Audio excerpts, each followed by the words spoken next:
बिस्मिल्लाहिर्रहमानिर्रहीम अस्सलाम वालेकुम। आज आपके साथ पेशावरी बीफ कढ़ाई की रेसिपी शेयर कर रही हूँ। इंतहाई लजीज बनकर तैयार होती है और एक ओरिजिनल रेसिपी है, तो आपने ये रेसिपी मुकम्मल देखनी है।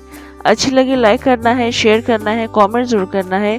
तो चलें मज़ेदार से पेशावरी बीफ कढ़ाई बनाना शुरू करते हैं। पेशावरी बीफ कढ़ाई बनाने के लिए यहाँ मैंने 750 ग्राम्स बीफ लिया है, जिसमें आपको नज़र आ रहा होगा साफ गोश्त है इसमें। और मैंने इसमें 2 अदद बोन्स भी रखी हैं जो कि फैट्स के साथ है। आप कढ़ाई जब भी बनाएं उस पर बोन्स ज़रूर रखें और साथ में आपने इस तरह की फैट्स ज़रूर रखनी है।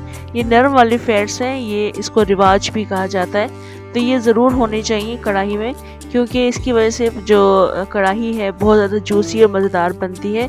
तो अभी मैंने इसको धोया नहीं है गोश्त को, तो अभी मैं इसको वॉश कर लूँगी।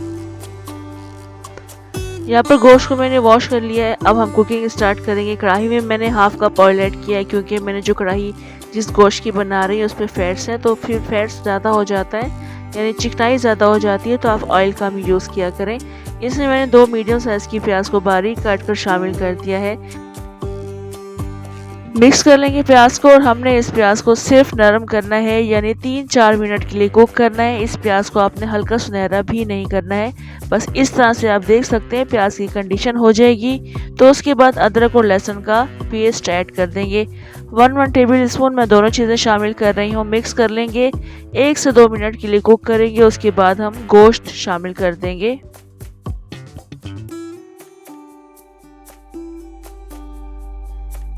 डीप फ्राइड करने के बाद बीफ को हमने इतना कुक करना है, बीफ का अपना पानी रिलीज होना शुरू हो जाएगा, यानी तकरीबन 4-5 मिनट तक लगातार आप बीफ को इसमें कुक करते रहेंगे अदरक लहसुन के साथ। इसका अपना कलर भी चेंज हो जाएगा, इसका अपना पानी भी रिलीज होना शुरू हो जाता है। आप यही प्रोसेस मटन के साथ भी कर सकते हैं। यहाँ पर देखें गोश्त पकना शुरू हो चुका है, काफ़ी अच्छा पक चुका है और 4-5 मिनट भी गुजर चुके हैं। गोश्त का पानी आपको नज़र आ रहा होगा इस कढ़ाई में रिलीज़ हो चुका है। तो बस अब इसको गलने के लिए हमने पानी ऐड करना है।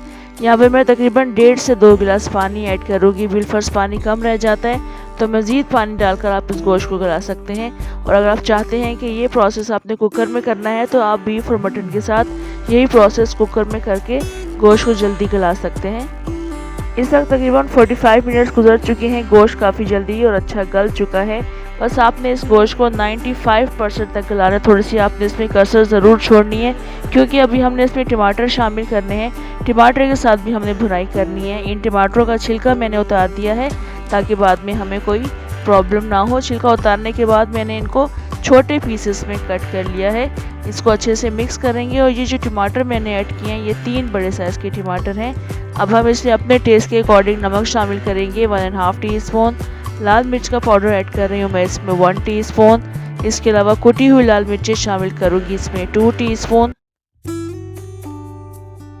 तकरीबन 1/4 टीस्पून के बराबर हल्दी शामिल कर देंगे और 2 टीस्पून इसमें कुटा हुआ धनिया शामिल करेंगे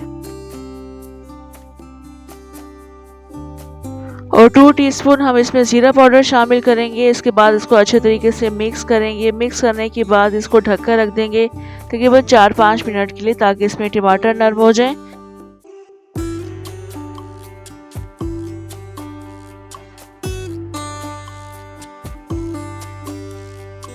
टमाटर इस वक्त सॉफ्ट हो चुके हैं। बस अच्छे तरीके से इसको मिक्स करते हुए तमाम टमाटरों को हम मैश कर लेंगे। यहाँ पर आपने आंच स्लो रखनी है ताकि ये कढ़ाई जले नहीं। तो टमाटरों को मैश कर लेंगे अच्छे तरीके से। यहाँ देखिए कढ़ाई को मैंने भून लिया है, टमाटर मैश हो चुके हैं। अब हमने इसमें दही शामिल करना है। दही 200 ग्राम से अच्छी तरह से बीट करके शामिल करेंगे, ताकि कढ़ाई में कोई लम्स ना रहें। और फ़ौरन से आपने इसमें चम्मच चलाना है। आँच थोड़ी सी हम तेज़ कर देंगे, चम्मच चलाते रहेंगे। इससे क्या होता है, दही की जो लम्स है वो नहीं बनते हैं। चम्मच चलाकर इसको भुनाई कर लेंगे। यहाँ पर देखें दही का पानी भी ड्राई कर लिया है। अब हमने इसमें मज़ीद कुछ चीज़ें शामिल करनी हैं। तकरीबन 1 टीस्पून के बराबर इसमें कसूरी मेथी शामिल करेंगे। थोड़ा सा इसमें हरा धनिया स्प्रिंकल करेंगे। थोड़ी सी इसमें साबुत हरी मिर्ची ऐड करेंगे और इसके अलावा हमने इसमें थोड़ी सी कटी हुई अदरक भी शामिल करनी है।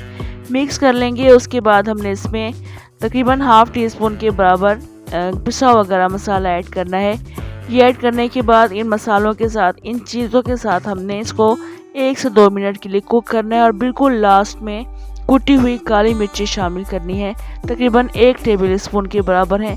बस ये शामिल करने के बाद मिक्स करेंगे, फ्लेम ऑफ कर देंगे, इसको ढककर रख देंगे और कुछ देर के बाद फिर इसको डिश आउट करेंगे।